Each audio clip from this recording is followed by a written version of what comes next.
Bonsoir les amis, on a éteint les lumières et allumé les bougies et tripé nos citrouilles. Ce soir l'équipe de la nuit américaine vous kidnappe et vous enferme dans une cave le temps d'une émission Halloweenesque. Pour m'accompagner ce soir, mes gremlins préférés sont là. Salut les petits monstres, comment allez-vous? Très bien. Bonjour. Voilà, je suis accompagné d'Éléonore, Mathieu, Loris et Julien qui nous reçoit ce soir pour une émission qu'on a décidé de faire sur le thème d'Halloween. Tout à fait. Bah ouais, écoutez les gars, c'est un grand plaisir de tous les gars, les filles aussi, de vous recevoir à la maison. Effectivement, on s'était dit ensemble que finalement on n'était pas trop mal. Enfin, pour certains d'entre nous, on est assez fans de films d'horreur. Et puis c'est toujours une bonne occasion de faire la teuf. Écoute, je crois même que c'est la première fois qu'on va se faire une vraie fête d'Halloween, ouais.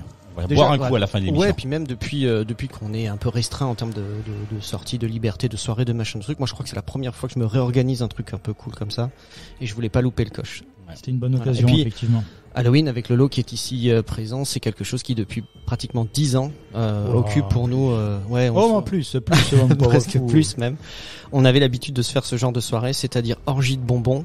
Où on faisait régulièrement des hyperglycémies au fond de notre canapé en regardant des films d'horreur et en découvrant des trucs un peu sympas. Et du coup, je me suis dit que avec l'équipe de la nuit américaine, ce serait sympa de tout simplement de parler de films d'horreur. Eh ben merci pour cette préparation parce qu'on vous voyez pas mais nous on a plein de bonbons, du chocolat, des bonbons, des yeux, de la bière, du vin. Enfin, on est bien reçus quoi. Ouais, moi je commence à transpirer déjà. Ouais, moi aussi. On est un peu déguisés, ouais, c'est vrai. Enfin certains d'entre nous. Oui, déguisés. Au quotidien. Déguisés au quotidien. Ouais, c'est ça. Ouais. Avec le lot, on a décidé, on s'est déguisé en gens austères. C'est notre quotidien, donc on est resté tel que nous sommes.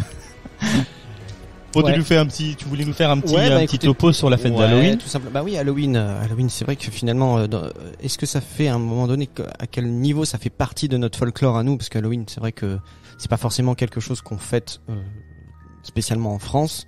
Alors vous, je sais pas, moi je sais qu'il y a eu une petite montée de hype quand on avait je sais pas, moi j'avais une quinzaine d'années, Lolo, tu devais avoir quoi toi, un peu moins 10 ans, 11 ans, et puis tu pouvais aller chez les voisins sans être pris pour un taré pour demander des bonbons. Aujourd'hui, je suis pas sûr que sur 10 portes qu'il y a à côté de notre baraque, t'es beaucoup de gens qui te filent si nous aujourd'hui on va chercher des bonbons, à mon avis, on sera reçus, hein. Il y aura des gars en uniforme, c'est tout ce qu'il y aura. C'est à la 3e rue, Non, et puis écoutez, tout simplement pour ceux qui vont écouter cette émission, est-ce que déjà autour de cette table vous savez d'où vient Halloween? Est-ce que vous avez un guess ou est-ce que vous savez? Alors moi je dirais Irlande ou Écosse. Fête celte, païenne celte. Ouais. D'accord. OK. Et déjà c'est ça. Elle trouve paganisme. Elle trouve ses origines effectivement c'est paga. Elle trouve ses origines effectivement chez les païens et le nom tout simplement Halloween, il vient de The Eve of All Hallows Day. Tout simplement pour nous c'est la veille de tous les saints. Donc la Toussaint.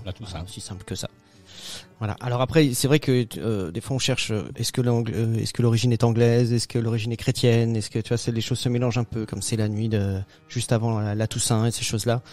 Et en fait, c'est comme pour beaucoup d'autres il y a beaucoup d'autres fêtes qui ont été faites comme ça par les catholiques qui ont rattaché un peu de leur histoire à des fêtes païennes de manière à s'accorder les faveurs des gens qui n'avaient pas Oui, c'est comme pour Noël, c'est les solstices. Ouais, c'est ça, tout à fait. Voilà. Et à l'origine aussi, la citrouille, c'était pas une citrouille, c'était un navet. Ouais. Voilà. Donc après, c'est devenu la citrouille. Ouais, c'est con. Mais tu peux aussi faire des trucs sympas avec des navets, j'imagine. Oh là, plein de trucs. Mike, raconte-nous. Raconte ce qu'on a fait avec un navet. Déjà, comme on fait une traite d'une émission de cinéma, des navets, autant vous dire qu'on en voit souvent aussi. Voilà. Du coup, ouais. Ouh. Bla, bla, bla. Surtout avec Woody Allen. Non, nous parlerons plus tard de Woody Allen à l'occasion, mais je sais que dans une future émission on traitera de Woody Allen. Vous sur ce film, mais laissons la place et le temps à la chose de se faire. Non, mais donc pour revenir tout simplement sur le lien que nous on a à Halloween. En fait, moi je sais pas vous, mais Halloween pour moi il est très présent et justement c'est à travers le cinéma. Forcément le cinéma hollywoodien, le cinéma anglo-saxon qui nous a apporté cette image d'Halloween et en fait sans l'avoir quasiment jamais vraiment fêté, On sait tous comment ça se passe normalement, Halloween. C'est une bonne question. En même temps que tu parles, je me demande à quel moment j'ai eu le premier rapport cinématographique à Halloween. Quel est le film, tu vois, qui représente le plus Halloween, mis à part le film d'horreur, imagine Halloween. Plutôt quand t'es petit, hein, tu regardes des films. Quel est tu vois, est-ce qu'il y a des passages dans c'est pas les Goonies, non? Les Goonies, ça se passe pas du tout Halloween. Mais alors tout bêtement, quand on était gamin, au-delà même de voir des films d'horreur, on voyait des séries. Dans n'importe quelle série, La Fête à la maison ou quoi que ce soit, tous les trucs. d'Halloween. Il y a un épisode d'Halloween. Et c'est comme ça que C'était la porte d'entrée, quoi. Et notre porte d'entrée, c'était les séries, aussi bien pour Halloween que pour Thanksgiving. On ne fête pas Thanksgiving, pourtant on connaît la fête de Thanksgiving à travers les séries. C'est vrai. Et après, bien sûr, grâce aux films d'horreur. Mais quand on est gamin, la première porte d'entrée, effectivement, c'est des séries familiales. C'est vrai. Et du coup, en fait, voilà, pour parler, on va parler un petit peu de cinéma tout à l'heure, mais moi j'aimerais d'abord vous poser un peu quelques questions à vous, pour qu'on apprenne enfin, pour certains, on se connaît quand même déjà très très bien, mais pour que les gens sachent un petit peu. Et je suis toujours très curieux, moi, de connaître, alors, la tradition Halloween, on est d'accord que normalement, c'est de manger des bonbons, comme on l'a dit tout à l'heure. Et j'aime bien demander aux gens, moi, quels sont leurs bonbons préférés. Et leurs bonbons, enfin les moins bons pour eux, d'accord? Donc je vois Mike il lève les sourcils parce que donc du coup je vous ai demandé votre top 3. Je vais vous laisser nous les redonner un peu en direct. Pas de problème. Et on va commencer, je pense. Ouais, voilà, on va commencer par le top 3 de Mike. Ah moi je les ai à côté de moi. C'est de la réglisse en rouleau. Alors que la réglisse j'aime pas ça, mais en général. La réglisse en rouleau, les carensacs qui sont aussi de la réglisse enrobée de sucre coloré en forme de médicament. Ouais. C'est Ouais, ça vous regarderez, on dirait tout simplement des pilules, des médocs. C'est ça. C'est ça. Et de la guimauve enrobée de chocolat. Ça c'est mon Faut top 3. préciser que Mike a une enfance très difficile. Oui. Non mais c'est vrai. Ah bah très. Et du coup, voilà, c'est des voilà. Ah bah j'en ai mangé des médocs et c'est ma Madeleine de Proust. Donc du coup j'ai gardé ça. J'en ai bouffé des médocs, ça je vous le dis.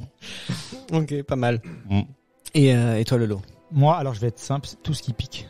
J'adore tout ce qui pique. Les qui piquent. Non, alors qui pique, qui brûle ou qui pique Ou qui gratte.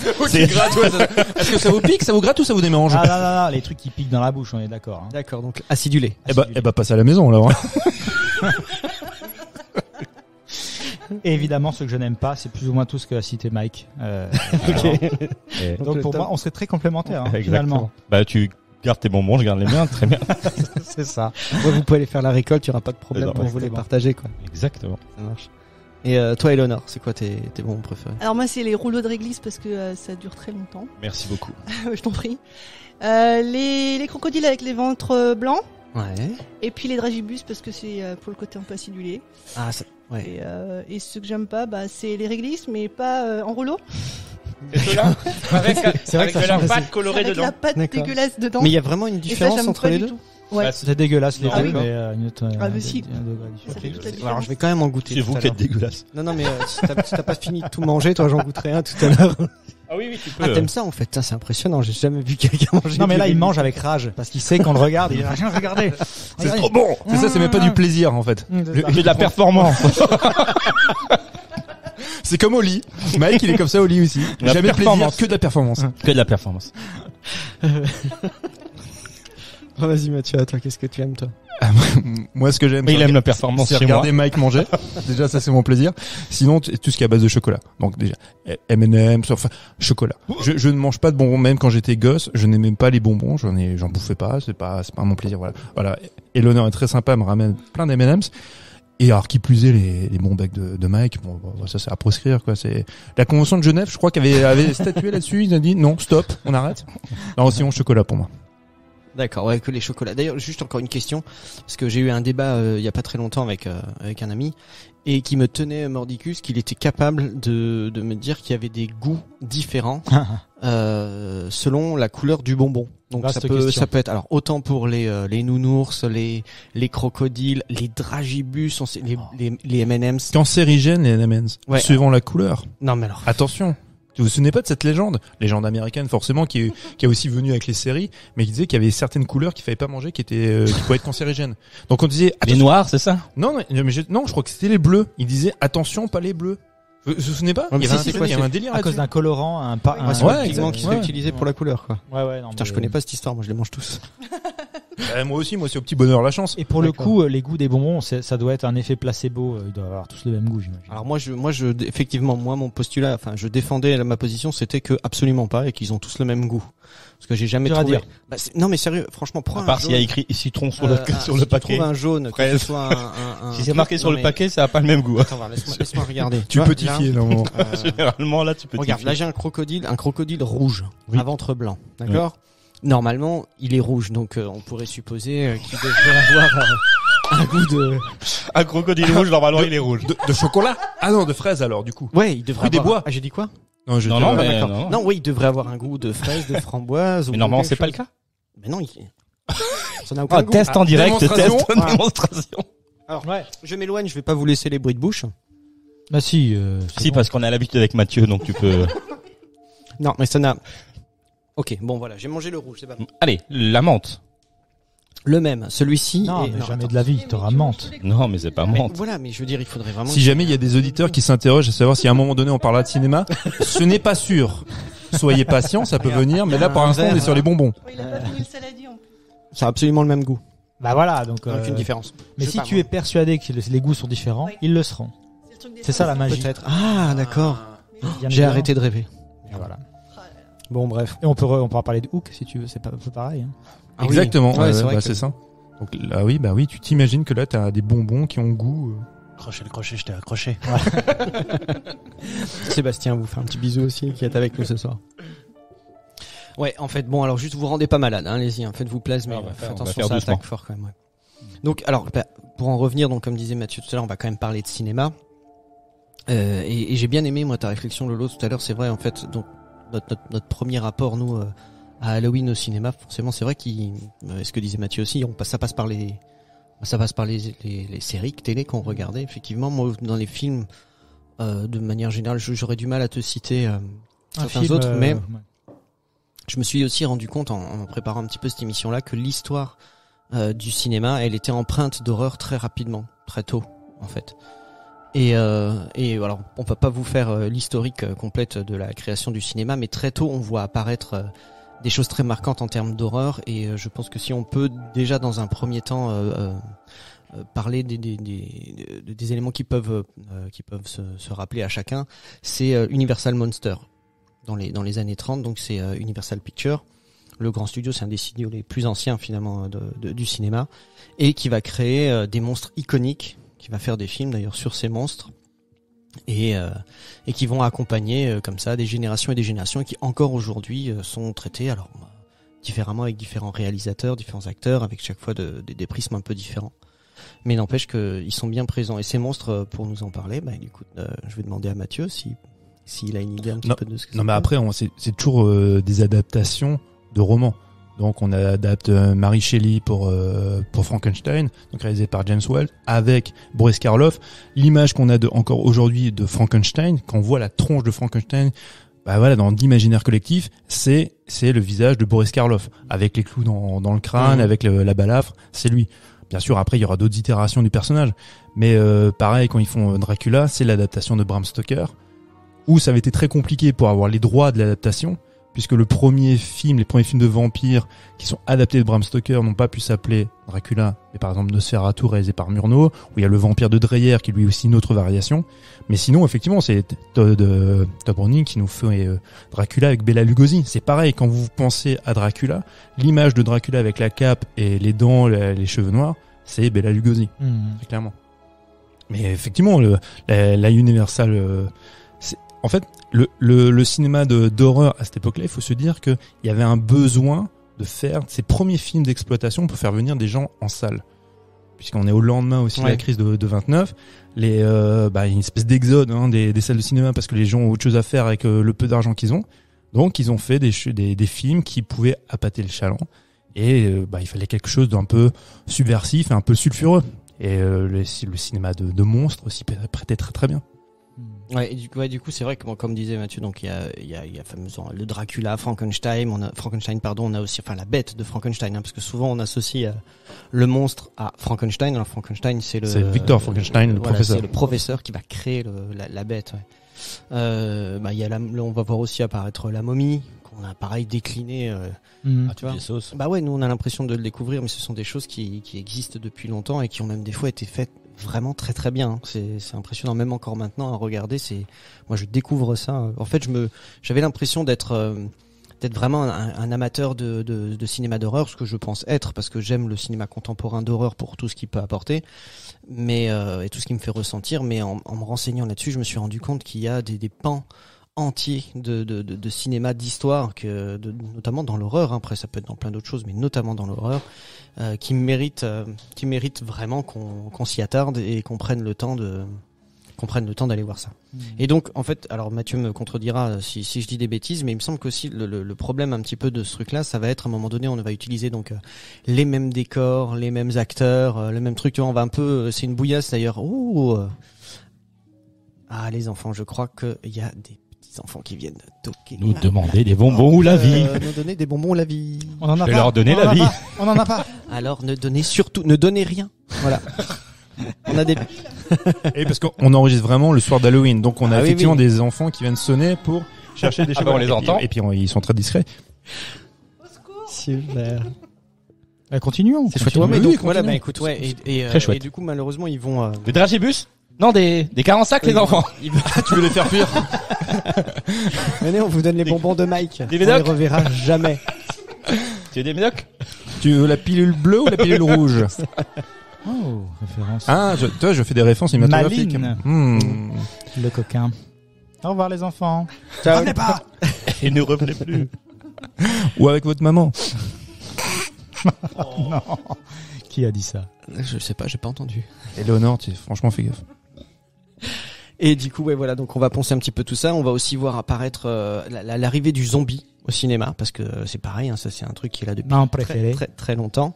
Et Meilleur il y a White Zombie, 1932, c'est ça. Et alors moi, pour vous le dire, hein, j'ai vu un extrait, parce que j'ai essayé de le trouver, ça a été assez difficile, et du coup, faudra que je fasse d'autres recherches. Mais j'ai vu un très court extrait, hein, je sais pas, ça a duré 30 secondes, et ça m'a glacé le sang. Ça faisait longtemps que j'avais pas eu peur comme ça. Enfin, tu vois, tout de suite une sensation de malaise et de peur en regardant. De quel film tu nous parles là? Alors ce film il s'appelle White Zombie. C'est un film qui est sorti en 1932. Avec Bela Lugosi également. Avant Ouais. qu'il joue, enfin, c'est au même moment où il tourne Dracula, donc il n'est pas encore identifié comme Dracula. Ouais. Et Bela Lugosi a un visage très particulier. Alors là, en plus, il est grimé avec des sourcils pas possibles, mais c'est une tronche de cinéma. Et je sais pas si vous voulez en parler, mais White Zombie, c'est devenu par ce film-là aussi le nom du groupe de Rob Zombie. Rob Zombie, voilà, quand il fait son premier groupe de fusion, c'est White Zombie en référence à ce film-là. D'accord. Et donc voilà, tu vois, il y a énormément de choses qui vont arriver. D'ailleurs, Mathieu m'en parlait à un moment donné. En 34, il y a, si tu veux, pour faire simple, il y a le code Hays qui va être mis en vigueur aux États-Unis. C'est un code de censure que les producteurs hollywoodiens vont signer. C'est-à-dire, c'est un code de censure où tu es obligé de respecter énormément de règles qui sont très restrictives dans la production et dans la réalisation de films. Et les quelques années qui précèdent, Mathieu me disait, c'est un Ouais, bijou de production. Quoi. En fait, ce qu'il y a, c'est que en 29, il crée le code Hays, mais il va seulement être appliqué en 34. Alors, comme tu dis, c'est plus un code de régularisation, on va dire. Mais il y a cette période, ce qu'on appelle les films du pré-code, qui sont juste avant cette application, où là, les studios se lâchent. Alors là, on y va. Mais ça veut dire quoi? Gore, violence, sexe, sexe. c'est ça? Sexe, alors violence aussi. En fait, il faut se dire qu'à partir, violence dans le verbe, utilisation du F-word, tu vois, et puis du sexe, l'immoral. C'est ça, ni grossièreté, ni obscénité, c'est complètement banni. Blasphème interdit, pas de nudité. Le sexe doit uniquement être suggéré. Il faut souligner l'institution du mariage et l'importance de la famille. Et la sympathie du spectateur ne doit jamais aller vers le crime, le mal ou le péché, entre autres. Pour vous donner une idée, c'était surtout dirigé vers les scènes de sexe. Quand un homme et une femme étaient dans un lit, il y avait un monsieur, c'était son boulot, qui devait mesurer une distance réglementaire entre les deux comédiens, et les comédiens devaient avoir un pied qui devait toucher le sol. Waouh. Voilà. Ok. Tu pouvais pas être les deux dans le même lit. Tu pouvais pas non plus montrer quelqu'un qui tire sur quelqu'un d'autre. Tu pouvais pas en fait ni voir le résultat, l'impact, tu vois, de la balle. Enfin, Okay. Ouais. c'était extra. Mais du coup, ça s'est désagrégé au fil du temps. non mais alors ça a été un mal pour un bien. Ça paraît surprenant en disant ça, mais du coup, les cinéastes ont fait preuve d'ingéniosité pour contourner tout ça. Hitchcock en étant le meilleur exemple, il y a une scène qui est mondialement connue, c'est à la fin de La mort aux trousses. La fin de La mort aux trousses, où tu as Cary Grant qui va, du coup, on s'imagine qu'il va faire l'amour avec sa compagne. Ils sont dans un train et les deux s'enlacent et du coup, cut, on fait un fondu sur un train qui rentre dans un tunnel qui simule, tu vois, du coup, forcément la pénétration. Et est-ce qu'il fait marche arrière un moment pour re-rentrer dans le tunnel? Oui, puis la cheminée, il refoule le train. Refoule. Enfin bon, bref. Ouais, bah effectivement, donc tu vois, c'est un truc. Alors on n'a pas parlé, mais il y a eu d'autres moments comme ça et ouais, le cinéma d'horreur s'est battu très très fort et pour arriver jusque là où on est, donc c'est. Il s'est fait tout seul, hein. Ouais, non, mais il y a des choses magnifiques. Il a appris sur le tas. Après, tu vas voir apparaître ce qu'on appelle les kaiju aussi. Qui, alors en ce moment, on nous les sert. C'est quoi? J'aime bien un kaiju. Comprendre de quoi on parle. Un kaiju, ce sont des monstres gigantesques. D'accord. Qui abattent leur colère sur une ville, Godzilla. Notamment sur les hommes. Godzilla. Godzilla, c'est l'égérie du kaiju, c'est le premier kaiju. C'est surtout japonais, hein. Alors il me semble que le premier de 1954 de Ishiro Honda a été très peu apprécié en Occident. En tout cas, on le trouvait un peu grand guignolesque. Ça a été remonté aussi pour des versions américaines par la suite. En fait, même nous, en Occident, on va dire, ça a été très tardif en fait. La vision, l'acceptation de ce cinéma. Mais oui, c'est pour ça que même aux États-Unis, ça a été remonté parce que forcément, tu t'en parleras, Godzilla, c'est une métaphore en fait, d'Hiroshima. Oui, c'est ça. Voilà. Ouais. Parce que Godzilla, l'histoire, c'est un lézard qui a été irradié à l'énergie atomique, quoi. Mais je veux dire, les Japonais sont fans de kaiju depuis longtemps et encore maintenant. C'est un style à part entière qui maîtrise complètement. Et je pense que maintenant, quand tu veux aller voir les maîtres du kaiju, c'est eux effectivement. Power Rangers, on a tous regardé les Power Rangers. C'est des histoires de kaiju qui se tapent dessus. Absolument. Et ça, on en a mangé mais des kilotonnes. Nous, on sait ce que c'est. Alors, on n'a pas le même âge parce que nous, c'était pas Power Rangers, c'était Bioman.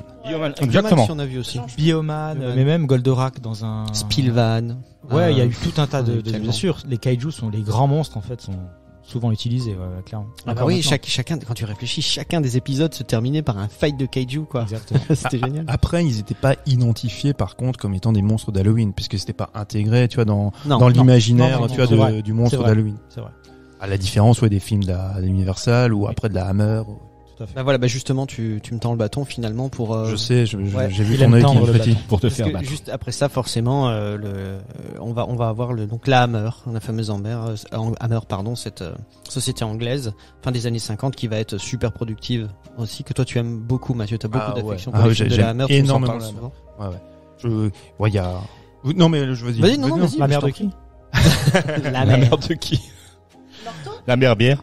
Non, mais en plus les films de la mer, ils ont fait des films de SF, ils ont fait plein de trucs, hein, mais moi ce que je préfère effectivement, ce sont les films de monstres, principalement Dracula, Frankenstein. Donc c'est ces films-là qui nous ont révélé à des comédiens exceptionnels comme Christopher Lee, Dracula.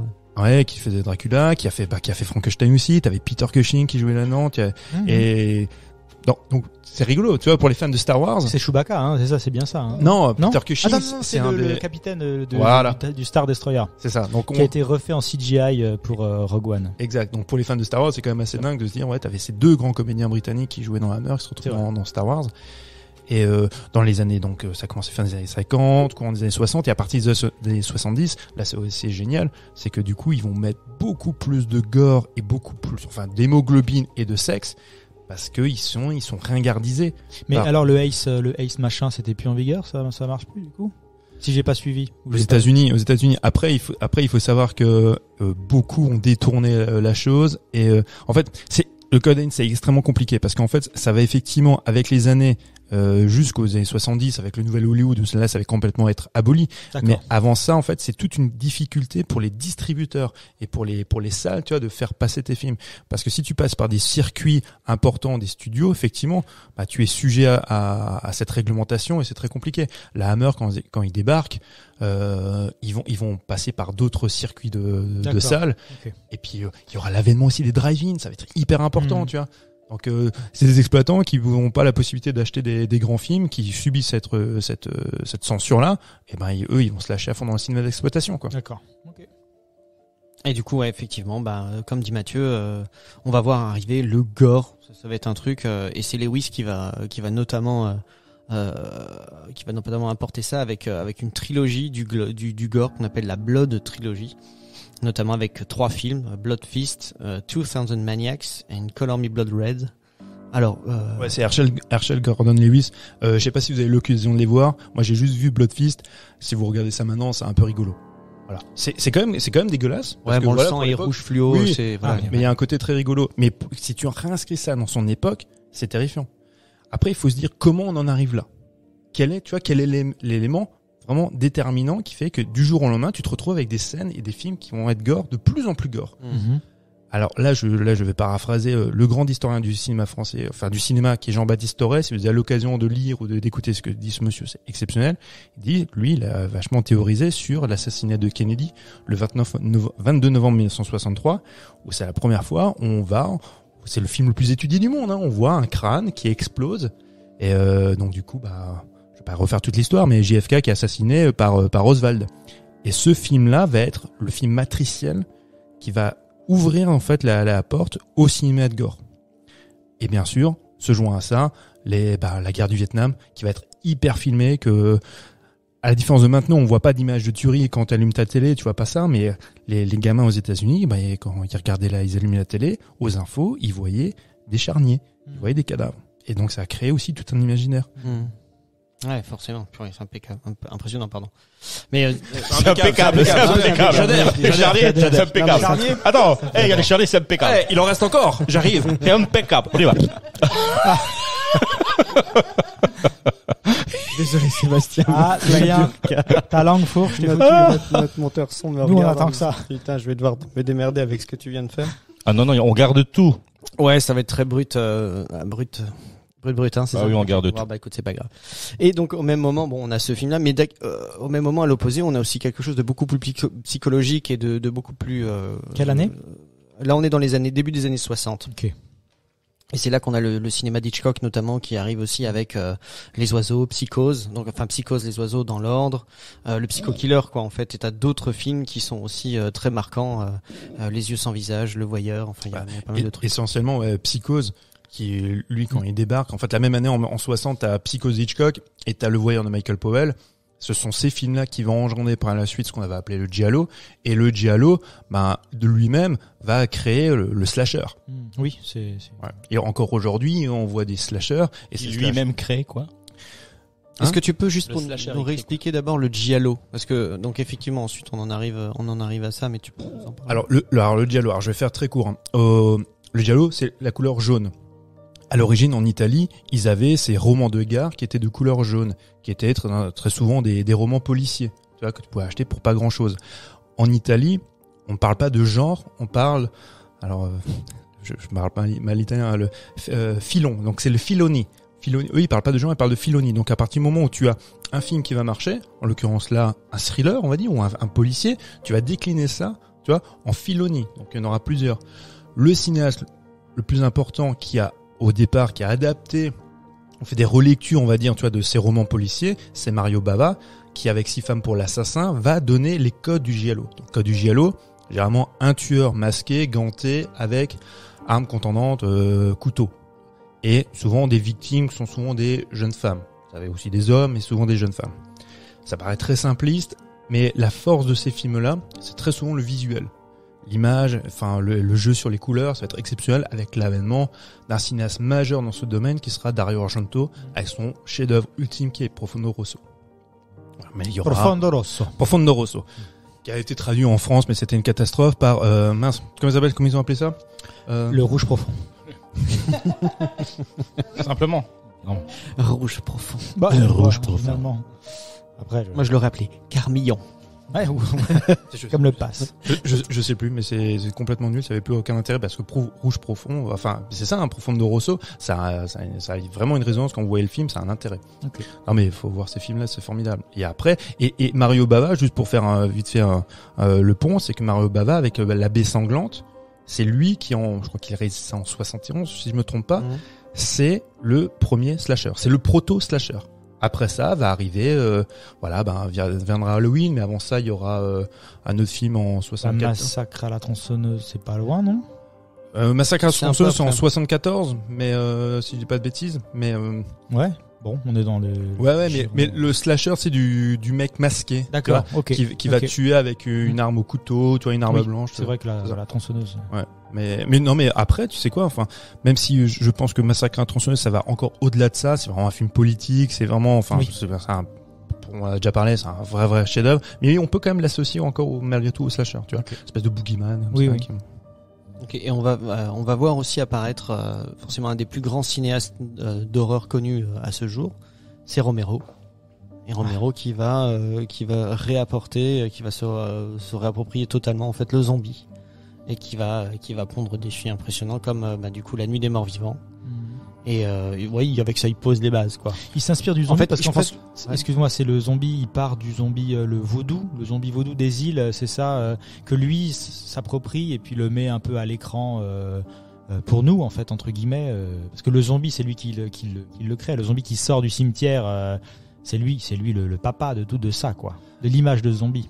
Alors je pourrais pas être catégorique tu vois sur l'origine, mais c'est vrai qu'il serait approprié effectivement le zombie vaudou comme tu dis. Exactement, puis comme White Zombie, il se réapproprie ça. Mais son film pareil est éminemment politique, c'est un film qui fait avec de petits moyens qui permet de faire une allégorie sur l'époque dans laquelle il vit. Il y a une critique sociétale très forte quand même. Et en plus le premier acteur, l'acteur principal il est noir quoi. C'est un Afro-américain, mais ce qui est assez génial, c'est que après il y a une lecture que nous on en fait, c'est-à-dire voilà, prendre un acteur afro-américain comme premier rôle, donc c'est en quoi? C'est en 68 que sort le film. C'est fort. C'est très fort. 68. Surtout qu'à la fin en plus, il se fait tuer par des policiers qui le prennent pour un zombie, donc c'est très fort. Sauf que George Romero, quand on l'interrogeait là-dessus, il disait attendez, vous avez rien compris? Moi j'ai pas pris ce monsieur-là parce qu'il est noir. J'ai pris parce que c'était le meilleur acteur que j'ai trouvé. Donc d'un côté tu te dis le gars il a raison, l'acte politique qu'il fait George Romero c'est de prendre le meilleur acteur, et le meilleur acteur peu importe sa couleur de peau, il a pris parce que c'est le meilleur acteur, et que nous en fait, et que les spectateurs et les critiques quand ils ont fait l'exégèse de ce film ont été obligés de voir, tu vois, une parabole d'un système que ils se rendaient compte que oui effectivement il y a un truc qui va pas, tu vois. Non, c'est un film brillantissime. Ouais.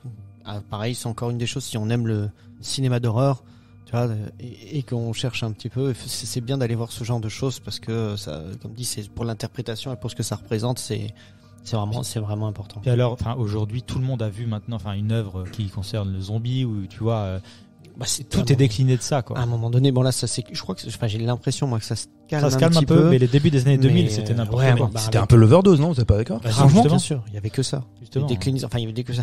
Des Walking Dead, des machins dans tous les sens, et puis on a fait la pop culture a été inondée, en fait, du phénomène zombie. Ça a été très, très, très imprégné, ouais. clairement. Bon, après, en même temps, il y a tellement à faire, tu vois. Puis il y a eu aussi ce schisme qui existe entre ceux qui parlent de zombies. Alors attention, parce qu'il y a différents types de zombies. Oui, les infectés. Il y a les zombies, il y a les zombies infectés. Non, les zombies, ils sont pas infectés. Il y a les comment on appelle ça encore? Et infectés avant d'être zombies. Les coureurs, les lents. Ouais, voilà. En fait, George Romero, quand il avait vu le film, on en parlera dans une prochaine émission. Je pense qu'on parlera du film Hot Fuzz, on parlera probablement de Shaun of the Dead.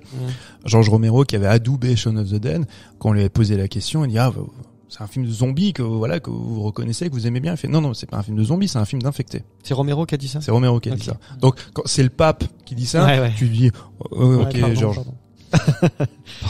Pardon. Impeccable, c'est bon, impeccable, je garde, impeccable. Super.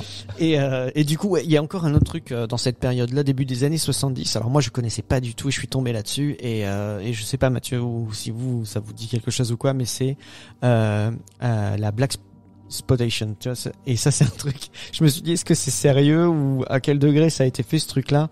Mais notamment le personnage donc qui va être finalement une sorte de Dracula. Blackula, ouais. C'est ça. Ils ont fait le mec, afro-américain. Donc le mec c'est ça.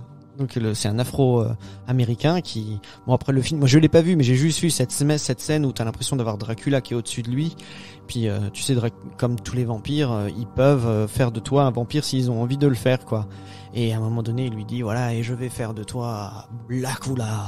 Et c'est un truc, je me suis dit, Ouais, est-ce que c'est une parodie ou qu'est-ce que c'est? Non, mais que faut se rendre quoi, compte ce que la truc, Black Exploitation, c'est hyper important aux États-Unis dans les années 70. Donc, une actrice comme Pam Grier, par exemple, vient de là, avec des films comme Foxy Brown. Enfin, la Black Exploitation, il y a, bon, je vais pas faire parler que de la Black Exploitation, mais ce que je veux dire par là, c'est que les films d'exploitation à cette époque, c'est hyper riche. Tu as de la Black Exploitation, tu as de la Mexploitation, tu as de la Nazi Exploitation. Donc ça faut voir si vous voulez vous fendre la gueule, si vous avez l'occasion. On a des films avec des nazis. Tu as la. Est-ce qu'ils sont tapés dessus? Non, bah non, ce sont les bourreaux. Ah mince. Tu as la Woman in Cage, Woman in Prison. Donc tu as des films. Non mais faut se rendre compte que les films d'exploitation qui pullulaient dans les drive-in, c'était des films qui étaient faits avec pas grand chose, mais qui brassaient plein de sujets. Et il fallait faire venir le chaland. Donc pour faire venir le chaland, c'est ce que disait Roger Corman. Moi, il me faut une paire de seins qui doit apparaître pendant quelques secondes. Cool. Il me faut de la violence. Il me faut, tu vois, c'est des films comme ça.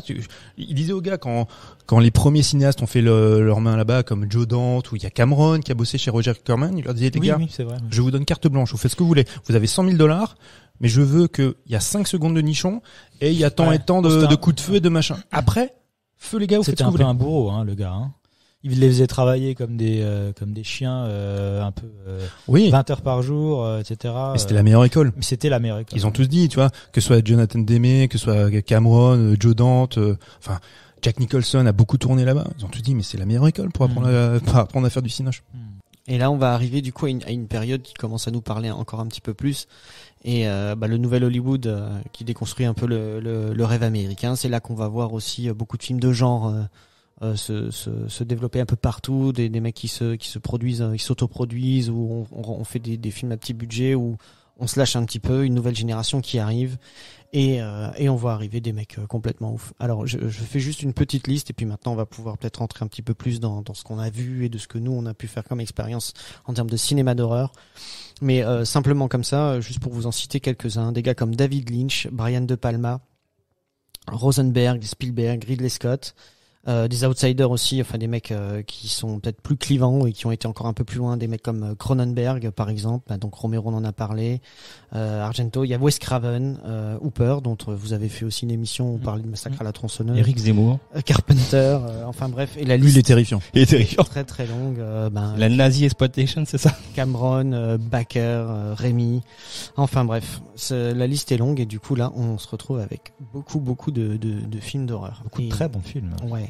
Donc avant de rentrer peut-être de discuter un petit peu de ces gens-là, moi je voudrais vous poser des questions à vous de nouveau. Est-ce que vous sauriez me dire quel a été votre premier film d'horreur? Ouais. Moi, je veux bien commencer parce que j'ai pas forcément grand-chose à dire sur les films d'horreur. Moi, les films d'horreur, c'était pas dans ma culture et j'ai jamais trop été friand de ça parce que j'ai très très longtemps eu peur du noir, vraiment. Et la couleur. Non, d'être dans le noir. D'être dans le noir.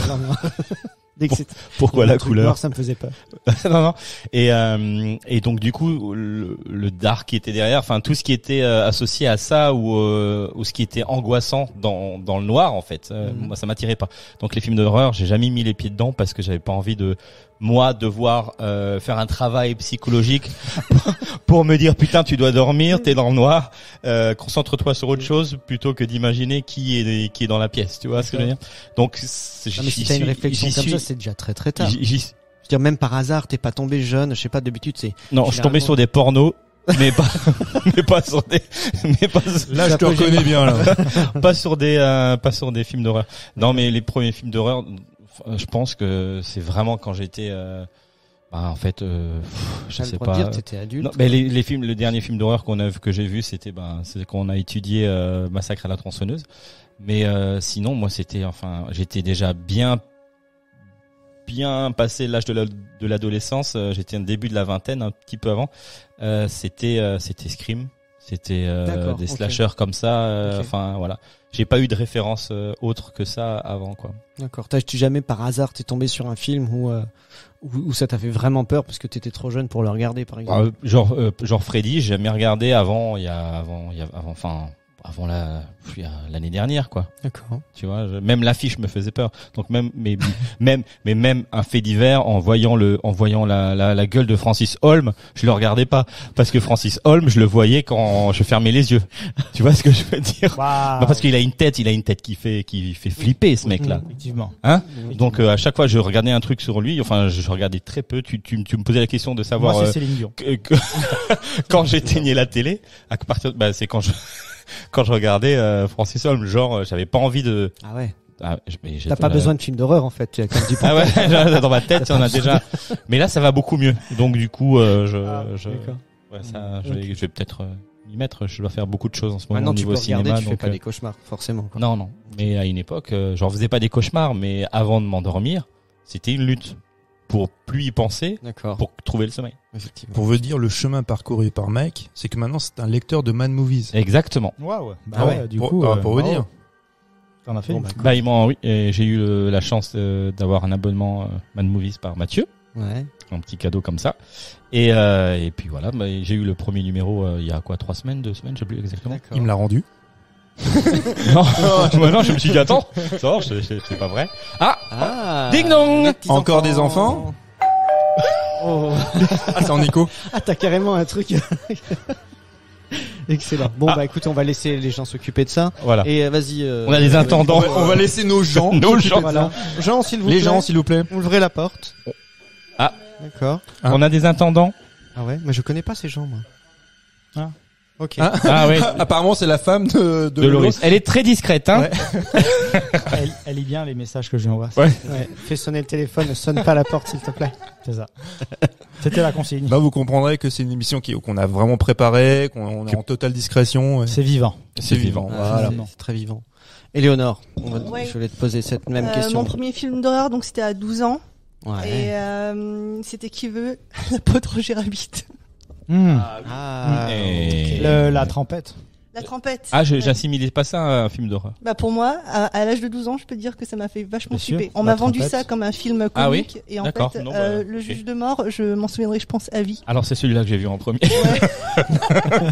Si c'est un film d'horreur, c'est celui que j'ai vu en premier. Et après, un peu plus tard, non mais quand je te dis que j'ai vraiment flippé, c'est-à-dire que j'étais dans ma chambre avec la couette, il faisait genre, c'était en été, 30 degrés, j'avais la couette encore sur ma tête, tellement je flippais que le juge de mort surgisse dans ma chambre. C'est quoi. vrai qu'il est très très. Il est effrayant, horrible. hein. Toi aussi, Mathieu, Il tu a fais une- des une- gestes Il d'apeur. a une voix stridente, il a les yeux qui sortent, et puis quand ils font, c'est Quand une il abomination. dit ton frère, quand je l'ai tué, je ressemblais à ça. Mais et qu'il écarquille les yeux. J'ai une petite Horrible. parenthèse, je reviens sur ce que je disais avant. Je pense que le premier film d'horreur que j'ai vu, c'est peut-être Beetlejuice. Ah, Si on assimile ça comme un film d'horreur, Ouais, j'en sais bah pas, après- mais Non, moi je parlais pas forcément de film d'horreur, je parle de ta première expérience. On va Les, dire. les peurs enfantines. ce sont- de l'horreur. On sait tout. Perdu Mathieu. c'est avec le M&M's. À trop de bonbons, tue le bonbon. Il a pris le bleu, merde. Un médicament, un car en sac, ça peut passer. Il y a encore de la place. Des carres en sac. Les peurs enfantines, ce sont les peurs les plus marquantes Ah voilà. qui t'accompagnent toute ta vie. Ouais. Clairement. Ouais, forcément. Ah, je suis en train de passer l'arme à gauche, tout le monde s'en fout. Ça boit de la bière. Et après un peu plus tard, mais là j'étais un peu plus âgée, je devais avoir 14 ans, 13-14 ans. C'était Candyman. J'ai eu ça quand j'étais en pension. Et donc on avait des... Pourquoi t'as pas été sage? Ça te regarde pas. Et donc en fait, on avait des longs dortoirs et forcément, qui dit long dortoir, on avait aussi des sanitaires avec des douches côte à côte et plein de miroirs évidemment avec des lavabos et donc c'était hyper flippant. Et donc j'ai regardé ça avec mes camarades de chambrée et puis ben voilà, je vous laisse imaginer le flip à chaque fois on a prendre sa douche. Voilà. Et puis bah ouais, sinon qu'est-ce que Shining, voilà, je pense que c'est un des films du coup, qui m'a bien marqué aussi. Est-ce que tu serais capable là, de te regarder dans le miroir de la salle de bain et dire 5 fois Candyman? Il y a un remake qui vient. Ou alors 3 fois Beetlejuice. Ouais, c'est comme tu veux, c'est au choix. Bah, à choisir, je prends Beetlejuice alors. Ou alors juste une fois mon prénom. Non, mais est-ce que ça t'a touché assez pour hésiter à faire un truc comme ça? Putain, je sais pas. C'est chaud, hein. Ça me dit- Parce que les gens qui ont vu Les Dents de la Mer n'allaient plus se baigner en été. Ah bah moi ça m'a les dents de la mer. Donc Et c'est en plus je crois que j'avais complètement, vu le 3 en premier et genre vraiment j'avais pas le droit Alors que et finalement, j'ai chopé ça, je sais plus comment j'ai fait, les veux parents dire, étaient occupés quoi. les gens n'allaient peut-être même plus se baigner en Bretagne. Là, c'est j'imagine. Parce que l'eau est trop froide. Non, mais c'est dire les traumatismes que peuvent te tu vois, te donner Engendrer, certains ouais. films, quoi. Mmh. Hein. Candyman, effectivement, tu te regardes plus dans la glace pendant au moins 3 semaines parce que ton inconscient ou je ne sais quoi te donne des signaux d'alarme, quoi. Et toi, du coup? Est-ce Moi, que ta première expérience, alors, on en parlait avant. enfin, tes c'est premières? moins les films, plus les séries. Parce que Ah, dans les années, ouais. début des années 90, c'est vrai que nous, on a cherché des monstres un peu iconiques, mais c'était difficile avec Mathieu avant. On a fait un peu l'exercice pour regarder. Mhm. On s'est dit qu'il y a eu beaucoup de monstres iconiques, justement, années 70, 60, 70, 80. Et après, ça s'est un peu tassé. On avait du mal à mettre le doigt sur des choses très marquantes. À part peut-être la créature de The Ring ou des choses comme ça, mais c'était Mhm. difficile de trouver, bref. Et on s'est dit, en fait, c'était beaucoup les séries qui ont marqué. Moi, par exemple, c'était X-Files et les Contes de la Crypte. Ouais, c'est vrai que c'était costaud, ça. X-Files, je me souviens de l'épisode sur Tooms. Parce que Oui.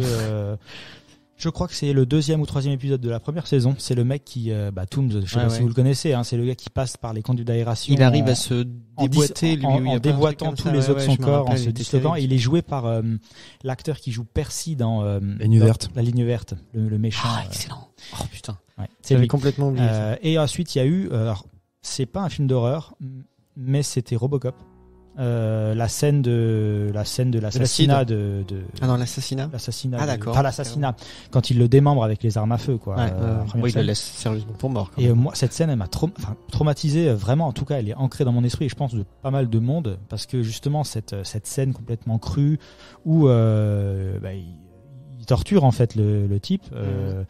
Ça m'a profondément choqué. Je me souviens, c'était un de mes souvenirs horreur, un de mes premiers souvenirs horreur. Après, il y a eu plein d'autres choses qui m'ont moins marqué, mais Blair Witch, par exemple, aussi m'avait beaucoup marqué Ouais. quand il était sorti à l'époque. Il avait Parce que bien je crois que c'était fonctionné. un des premiers films caméra à épaule, en tout cas, qui a Bah, été. si je dis pas de bêtises aussi, ouais, c'est un popularisé. found footage, mais en plus ils avaient fait toute une com dessus. Alors moi je sais plus à quel âge je découvre ça, mais au moment où Moi, je l'ai j'ai regardé, mis j'étais longtemps petit, hein, à 12 ans. savoir que c'était pas vrai. Tu vois, et pendant très longtemps je me suis dit non c'est un truc qu'ils ont vraiment trouvé, non c'est vrai, c'est tiré de vraies images et on y croyait quoi. Mais ça fait penser, tu vois, au premier, ce qu'on a mis au fond de footage, c'est Cannibal Holocaust, des Otato, où à l'époque, ils pensaient même que c'était un snuff movie. Ouais, ouais, ouais. Donc les comédiens avaient dû se présenter au tribunal pour montrer qu'ils étaient bien vivants. Pour le coup de la tortue, c'est Par contre, il a été condamné, je sais pas, 5-6 mois de sursis pour violence contre les animaux, parce qu'ils avaient tué 5-6 animaux, dont effectivement la tortue. C'est une scène effroyable.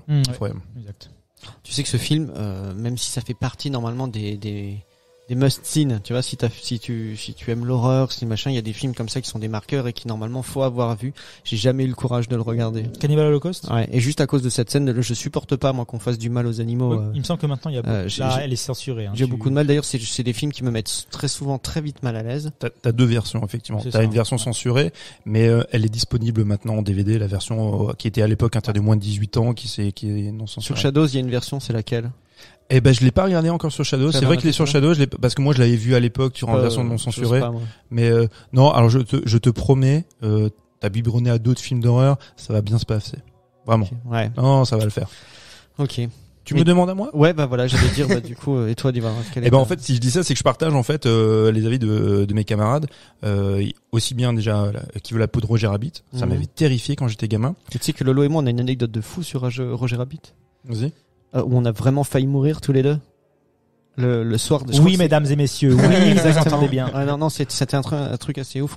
C'est notre maman, elle nous avait emmenés tous les deux. Et à l'époque, quel âge on a? L'autre à quel âge? Je sais même pas. Il est sorti en quelle année, Roger Rabbit? Ouais, c'était plus tard. Il est sorti en c'est France. quoi, 88? 88? Non, Non, c'est pas possible. 91. Si. En France, il est sorti plus tard quand même. Hein. Moi, j'étais petit, donc j'étais.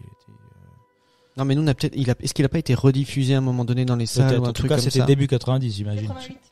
Il est sorti en 88. Bah, j'avais 8 ans. C'était début. Oui, mais 90. vous l'avez pas vu en 88. Oui, effectivement, vous Ouais. l'avez pas vu en salle à sa sortie. Alors, donc, Lolo, il doit avoir quoi? Oui, il doit avoir 3-4 ans. Ah ouais. Un truc comme ça. Et moi, j'ai donc 4 ans de plus. Je dois avoir 8 ans. Et on est dans la foule devant le cinéma. Et en fait, moi, en plus, on est tout petit, tu vois. Et notre mère, elle nous tient les mains tous les deux. Et il y a tellement de monde autour de nous. Et les portes du cinéma étaient fermées.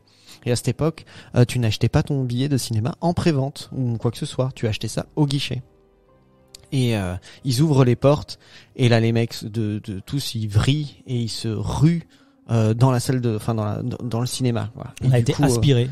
on a été comme un concert de métal, quoi. J'ai la fois d'après, je te jure, et je suis un gros fan de métal et moi j'en ai fait des trucs, et le souvenir que j'en ai, c'est la terreur que j'ai, les gens qui crient il y a des enfants, et nous on est écrasés tous les deux. Moi je lui tiens la main On s'en fout. Non, mais je te jure, mais en fait c'est même pas qu'on s'en fout, c'est que les gens autour de nous, il y avait des gens qui avaient de la sollicitude pour nous. D'ailleurs on a été protégés par un monsieur qui était là, tu vois, qui nous a aidé à avancer. Et puis sur le côté, non, t'imagines, on était en pleurs, on savait plus où était notre mère. Du coup, on n'a pas vu le film. Du coup, on n'a pas vu le film. En plus, tu vois, on était terrorisés. On a attendu que ma mère aussi en panique nous rejoigne. Et puis finalement, Roger Rabbit, on l'a vu bien après en VHS. Ah, vous avez pas encore, finalement, vous l'avez pas vu au cinéma. Non, vous a récupéré, vous êtes allé manger un McDo ou autre, quoi. C'est peut-être un truc comme ça, mais on pleurait tous les trois.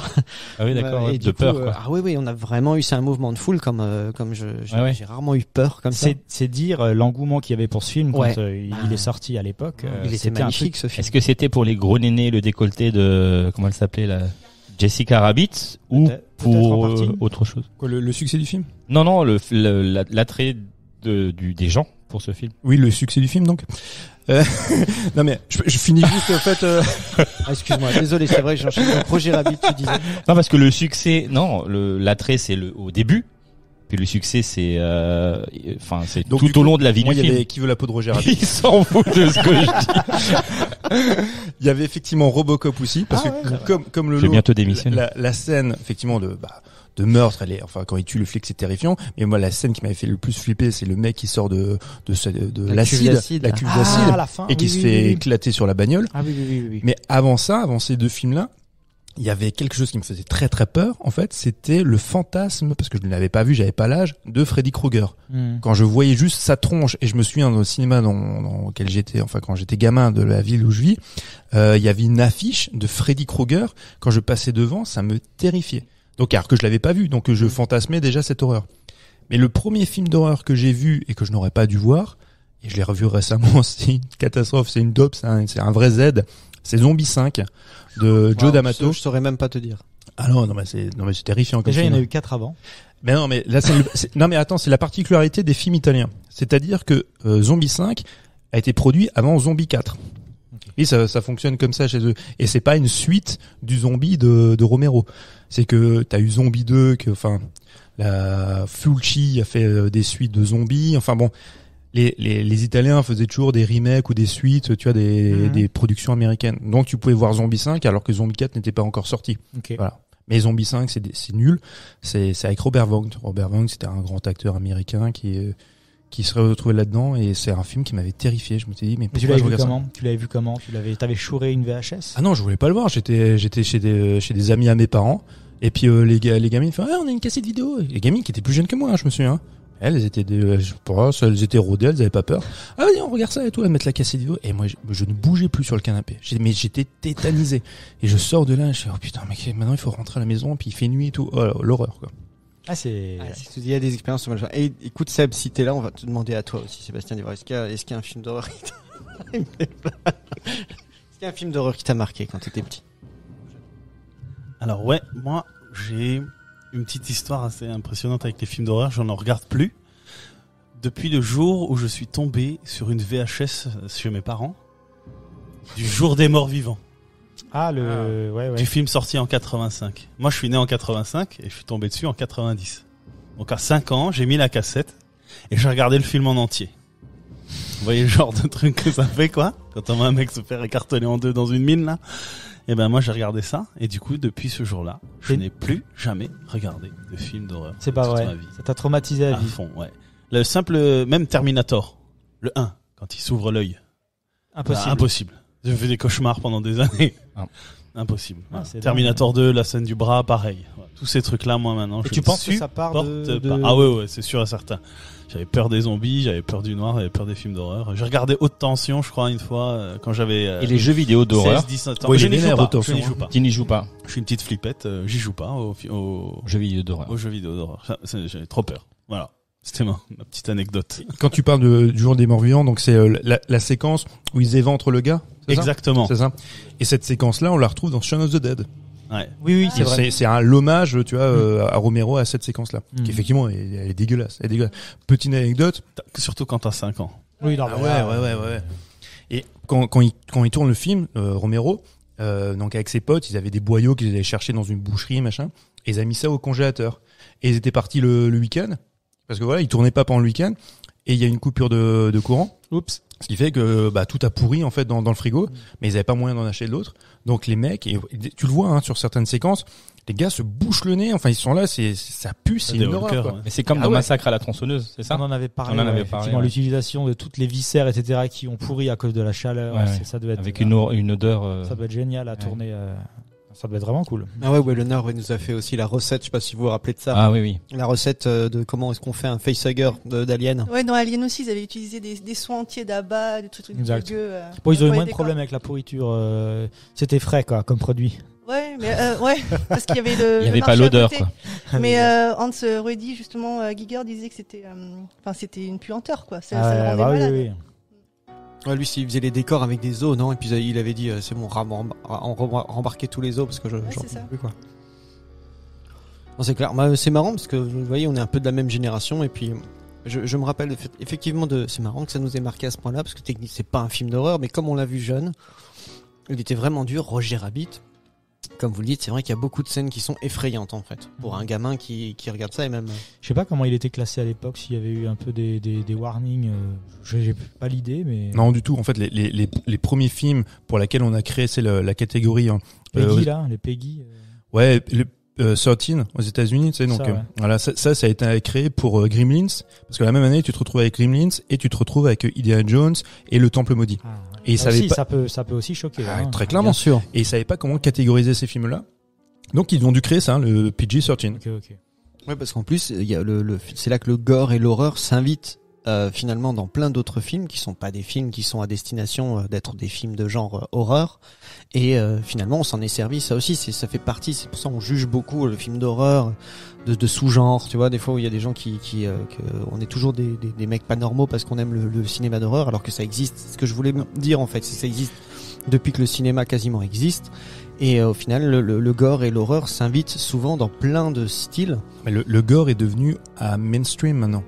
Parce que vous regardez n'importe quelle série policière, NCIS ou quoi, à un moment donné, tu auras une séquence d'autopsie, ou Dr House, je dis n'importe quoi. Ce sont des séries pour des networks qui sont prévues pour des grands publics, où tu auras une séquence où tu verras du gore, tu verras des boyaux, tu verras des choses qui étaient limitées au cinéma d'horreur des années 70-80, mais maintenant, c'est devenu banal. C'est juste l'hyper-réalisme en fait. La recherche constante de l'hyper-réalisme. On passe forcément par des choses un peu plus crues, quoi. Effectivement. Après, ça suscite pas forcément la peur, mais parce que c'est fait dans un milieu, tu vois, on va dire un milieu médical, clinique, policier, machin. Donc ça suscite pas la peur. Mais par contre, c'est quand même moi je trouve ça assez surprenant de se dire que ce qui était circonscrit à un genre cinématographique gore est devenu maintenant complètement mainstream. Le gamin, quand il regarde NCIS, je pense au hasard, je sais pas, tu peux éventuellement voir des séquences pareilles. Ouais, effectivement, mais à la limite, on sait presque, enfin, je sais pas vous, mais moi, quand je regarde des films d'horreur, il y a beaucoup de gens, je suis sur des groupes un petit peu de discussion de films d'horreur sur différents réseaux sociaux, tu vois, et on dissocie beaucoup de choses, et je trouve que les gens ont développé une résistance absolument incroyable à tout ce qui est gore. C'est-à-dire les mecs ils s'en mangent au petit déjeuner, quoi. Ça les dérange plus du tout, la barbaque, ça leur fait strictement rien. Par contre, moi je parle d'hérédité. Ce que j'ai fait ils étaient en train de discuter, et puis t'as des gens qui parlaient de tel ou tel film, et il y a à un moment donné une meuf qui parle de Midsommar, et elle demande est-ce que c'est bien. Donc forcément, t'imagines que moi je suis dithyrambique là-dessus, je m'engouffre direct dans le truc et je dis ouais non mais c'est de la tuerie, faut absolument regarder ce truc. Bon, il est malaisant, il est machin, il est tout ce que tu veux, mais c'est une expérience de cinéma absolument à avoir quand on aime le cinéma d'horreur. C'est vraiment, ça sort du lot, surtout en ce moment. Du coup, je fais aussi la part belle à Hérédité, qui est du même réal, et là j'ai vu toute une série de mecs qui me disent non mais c'est pas de l'horreur, c'est machin, c'est pas ça. Enfin pour eux ils aimaient pas ça en fait, tu vois, c'est beaucoup plus malaisant, et des mecs qui supportent de la barbaque à longueur de film. Moi, il y en a qui ont mis des extraits de films, mais c'est là que je me suis dit mais je n'ai rien vu de la boucherie que peut produire le cinéma d'horreur, quoi. Tu vois, il y a des trucs moi il y a les quelques films vraiment gore que j'ai pu voir m'ont choqué un petit peu, mais sans plus. Tu vois, c'est pas tant le côté je coupe, tu vois, je vois du sang et des viscères. Selon le contexte dans lequel ça m'est apporté, ça me fait pas grand chose. Le dernier Evil Dead qui a été refait. Donc il est pas mal gore celui-là, c'est le dernier que j'ai en tête parce que je crois que c'est Le gore est très violent. Les gore est très violent, mais il ne m'a pas marqué plus que ça. Ouais, il m'a pas marqué plus que ça dans le sens où il me dérange pas parce que c'est du surnaturel, tu vois, je sais que ça n'existe pas et que ça en fait ça me touche pas. J'aime le voir ce film, ça me procure des sensations au moment où je regarde le film, mais ça ne me dérange pas. Par contre, j'ai réécouté l'émission que vous aviez fait sur Hérédité. Et de réécouter le petit passage de la mère qui crie sur son fils, ça m'a glacé le sang et il m'a fallu 5 minutes pour me remettre de ce que je venais d'entendre et ça m'a remémoré en plus le film. Et c'est même pas de la fin dont je te parle vraiment de ce moment-là. Et je disais encore tout à l'heure, moi il y a toute une série un type de film qui est beaucoup plus ancré dans la réalité quand on parle d'horreur, qui pour moi est beaucoup plus terrifiant. Je peux regarder le film, l'apprécier, ne plus avoir envie de le voir. Après, c'est très subjectif aussi. Il y a des gens, tu vois, ils ont une certaine affinité avec des choses.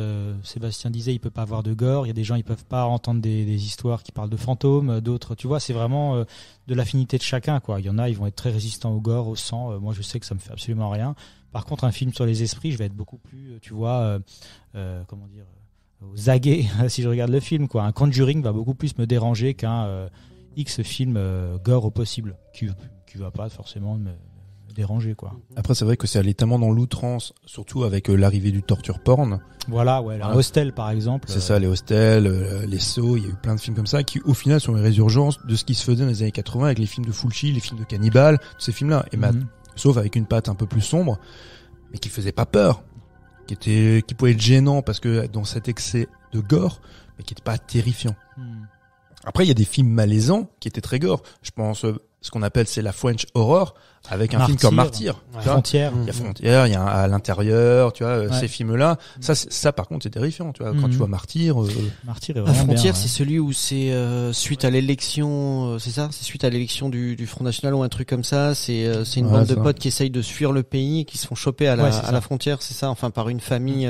Avec Estelle Lefébure. De mecs complètement dingues. Il y a pas aussi Le Bihan qui joue là-dedans? Oui. C'est dans ce film-là. Oui, je crois. Putain, j'ai un doute maintenant. C'est Je crois bien. Si, je crois que c'est le méchant. Ouais, je crois que t'as raison. Bah, pas plus marqué que ça. C'était Xavier Gans qui avait fait ce film.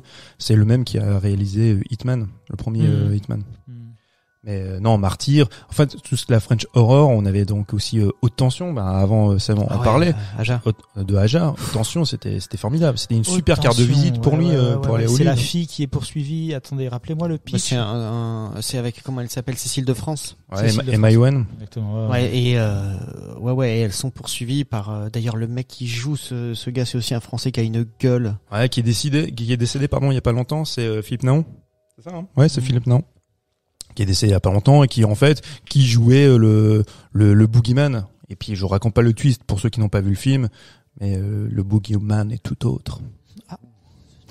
il a une tête, je te jure.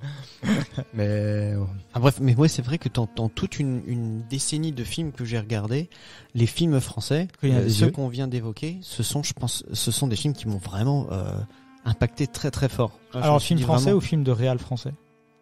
Film de réal français. Alors après, oui. Parce que La Colline a des yeux, tu peux en parler. Oui, effectivement, c'est Aja aussi. Mais les films qu'on a cités là, ce sont des films français tournés en France, et c'est ces films-là qui ont véritablement servi de carte de visite pour ces cinéastes pour aller à Hollywood. Et c'est quand ils parlaient de French horror, ils incluent pas, tu vois, La Colline a des yeux. Ils incluent vraiment ces films tournés en France qui, comme on disait, en France, ne fonctionnaient pas, mais à l'international se vendaient. Parce qu'il y avait une appétence pour ce cinéma, mais vraiment malsain. Ils avaient cette réputation, c'est putain, les Français, ils vont faire encore un film vénère. Vous avez vu que c'est Titane qui représente, entre guillemets, la France aux Oscars, quoi. Il y a des chances, hein. C'est marrant. Bon, c'est peut-être un peu trop, un peu trop barré pour un Oscar. C'est peut-être, moi, je sais pas trop comment ça va se passer là en haut, mais, un Oscar. C'est quand même ça qu'on choisit, quoi. Oui. Au final. Oui. Oui, parce que Palme d'Or, donc, ça semblait un peu évident. Je crois pas. Enfin, je vais me tromper, mais je pense qu'il y a très peu de chance. Là, Titane, alors, je vais pas dire bêtise, mais je crois que c'est le premier film français qui bénéficie d'une aussi importante distribution sur le sol américain. Mais donc c'est vraiment plusieurs centaines d'écrans. C'est pour ça que je vais pas dire de bêtises, mais vraiment grosse exploitation possible. Mais par contre, les retours sont pas très bons au niveau du box office, quoi. C'est pas très engageant. Mais voilà, le film fait son petit effet. Très bien. Ouais, impressionnant en tout cas. Et une dernière, enfin on a fait, je pense qu'on a déjà fait plus d'1 heure là, ça fait un moment qu'on... Oui. Vous avez peut-être envie de manger encore plus de bonbons. Et boire un coup surtout. Et de boire un coup ensemble, ouais. Une dernière chose, est-ce que Peut-être la vous musique, boire un auriez, coup. est-ce que vous auriez peut-être un conseil pour une personne qui veut se mettre à mater du film d'horreur Ne le faites pas. Quelqu'un qui n'a jamais vu de film d'horreur qui veut Non, commencer peut-être pas forcément qui n'a pas vu de film d'horreur, mais qui a peut-être pas une grande filmo Ah bah moi, donnez-moi. de films d'horreur. Et vers quoi toi tout simplement, qu'est-ce que tu aimes comme horreur et qu'est-ce que tu conseilles comme film d'horreur si on te demande un conseil en fait. Moi, Ça je dirais- dépend de... Bah moi je dirais déjà d'identifier ses peurs. Mais oui.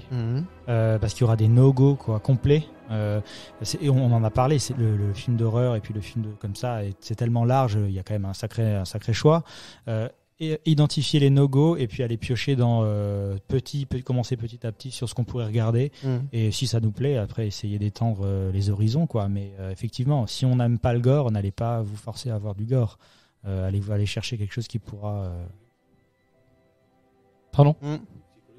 Par exemple, ouais, bien sûr. C'est ce que je dirais. Après, Oui, déjà, et puis donc les films de sélectionner, déjà et puis essayer franchement, ouais. c'est vrai que c'est rare les films d'horreur de qualité. Parce que je sais pas vous, mais moi, quand je veux voir des films d'horreur sur l'année, des fois, je vais bêtement un peu voir les ratings sur IMDb. C'est assez compliqué d'avoir des films qui dépassent certaines notes. Tu vois. Alors faut pas s'y fier. Moi, alors IMDb, en règle générale, bon, si ça peut être un bon marqueur, Quand tu cherches, mais pour les, à la louche, hein. mais pour les films d'horreur, moi, je m'y fie plus Bah du oui, tout. je sais, du tout. j'imagine. Ouais.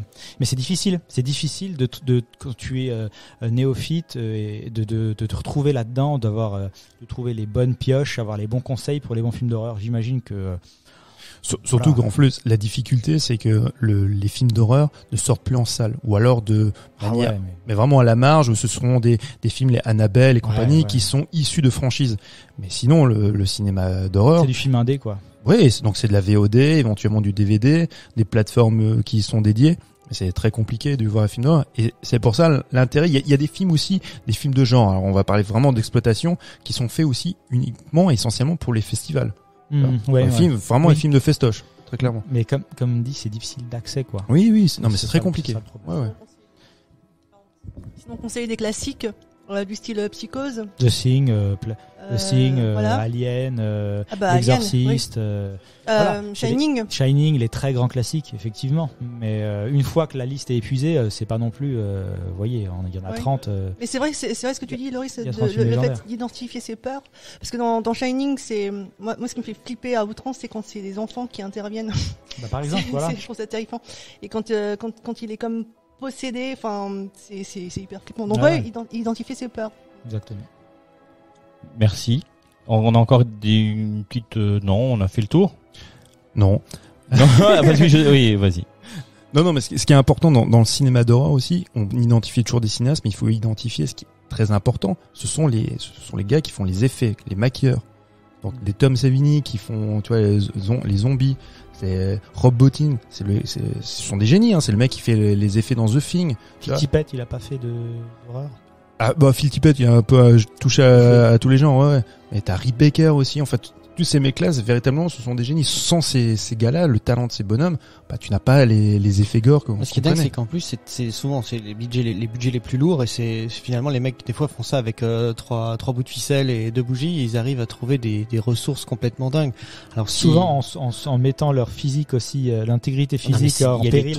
Ouf. Et d'ailleurs, quand tu vois pour The Thing, c'est énorme. Quand tu vois le boulot qu'a fait Rob Bottin, quand il fait The Thing, c'est des semaines et des heures de boulot, c'est un truc de dingue. Et comme tu dis, l'intégrité physique de ces mecs-là, c'est des gars qui ne dorment pas, qui font ça H24, quoi. Mais sans ces gars-là, il n'y a pas de film. On parle pas du faux sang cancérigène ou qui a des produits, enfin il y a des produits chimiques qui composent il y en a eu le qui faux eu des sang. trucs ça là, très très vénères. Mais en ce moment sur Netflix, bon pour ceux qui connaissent et qui ont l'habitude, très bonne reco. Il y a qu'on a vu ensemble d'ailleurs en une partie des épisodes, et ils ont fait une série spéciale justement sur les films d'horreur, c'est The Film That Made Us. Donc ils vont traiter de quelques films. Alors là, ils parlent en plus d'Halloween, ils parlent de Halloween, Robocop, Vendredi 13, Alien 2, Freddy, Alien de retour, Freddy qui est ouf. Et du coup, c'est franchement très intéressant à regarder. parce que justement, comme tous les films, les behind the scenes sont très intéressants. Et comme dit Mathieu, dans le cinéma fantastique, dans le cinéma d'horreur, le travail qui est fait par les mecs qui sont derrière est exceptionnel. Il y a des anecdotes très drôles et très intéressantes. Ils sont souvent pas trop mis en avant, donc c'est bien de savoir. Tom Savini, qui faisait donc tous ces maquillages, par exemple pour les films de Romero, vous le connaissez parce que il joue aussi dans Union d'enfer. C'est le type qui a une ceinture avec un flingue en forme de bite. Qui a été repris d'ailleurs à plusieurs reprises, non? Ça vient pas de Rémi, ça? Quand il a fait, il avait pas déjà un truc comme ça quand il avait fait El Mariachi, puis après il a enchaîné avec. Tu parles de Rodriguez. Rodriguez, oui, pardon. Oui. Donc après il a fait, mais après il y a eu l'autre. Alors il y a El Mariachi, après il y a Desperado. Et Tom Savini joue aussi dans Desperado. Mais voilà, mais il y a un truc récurrent aussi avec ce pistolet en forme de table. Un gimmick, tu veux dire? Ouais, oui, il a le canon et puis il a les deux barillet de chaque côté, puis il porte ça à la ceinture. Mais non, c'est dans Machete qu'il le réutilise. À un moment donné, c'est une meuf qui l'a aussi. En même temps, Rodriguez, quand il a une idée, il a reçu que c'est le Hans Zimmer du cinéma, du cinéma d'exploitation. Petite crotte de nez. Non, mais Rodriguez, à un moment donné. Oui, Mike. Oui, on a fait le tour. Ouais, on a fait le tour. J'espère que vous avez été tous impressionnés par ma filmographie, mes connaissances filmographiques. Non, pas la mienne. On va voir ta sextape, ouais. Mes connaissances Mike Lambda. Filmographique 50 cm de du genre de l'horreur. Merci les garçons pour et Léonore. Aussi parce qu'elle a participé. Oui, dis-moi. Maintenant, faut qu'on accepte que dans Les Garçons, le terme générique, oui, c'est la bande. La bien bande. sûr que tu es toujours. Tu es toujours inclus. C'est notre poteau. Voilà. Donc merci les garçons, merci à Julien pour cette soirée, à Oriane aussi qui est en backstage. Et merci à vous de nous avoir écoutés. J'espère que ça vous a plu cet épisode improvisé. Et puis on se donne rendez-vous peut-être dans 15 jours. Non, la semaine prochaine, pour la sortie d'un épisode sur Hot Fuzz. Et puis sinon, belle semaine à vous.